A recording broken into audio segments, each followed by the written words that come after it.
হ্যাঁ, কি আর বলবো, দুঃখের কথা। এখন আমি চালাচ্ছি হচ্ছে এই 30 কিলোমিটার গতি, আমার বাইক 30 কিলোমিটার গতি।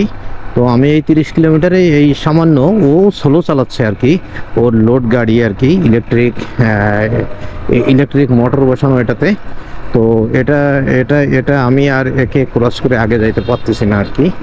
মানে এই 27, 28, এই 30, তো এই 30 কিলোমিটার চালাইলে আমি ওর ওর থেকে আগে যাওয়া কখনো সম্ভব না। এইভাবেই চলতে হবে। আমার পিছন দিক দিয়ে যদি কেউ মেরেও দেয় তাহলে আমাকে 30-এ চলতে হবে।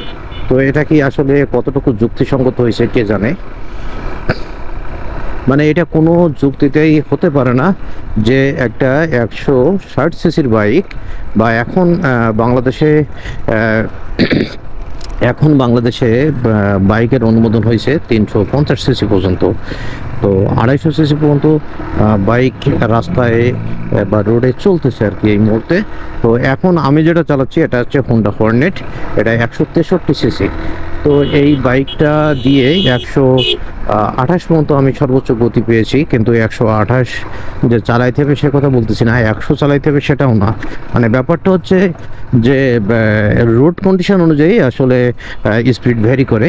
যে আসলে যে রোড যেমন যেমন এই রোডটা ফাঁকা, রোডটা যদি ভালো হয়, হাইওয়ে হয়, আর যদি রোডটা যদি ফাঁকা থাকে তাহলে কেন আমাকে মানে 50 কিলোমিটার গতিতে, 60 কিলোমিটার গতিতে চালাইতে হবে জানি না। কারণ একটা হাই স্পিড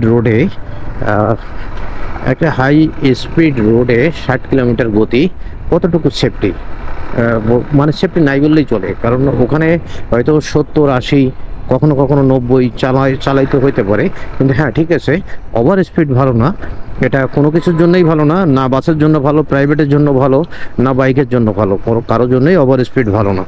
কিন্তু মানে এমন একটা ব্যাপার, যেভাবে গতিটা বাইরে দিছে এটা আসলে হয় না।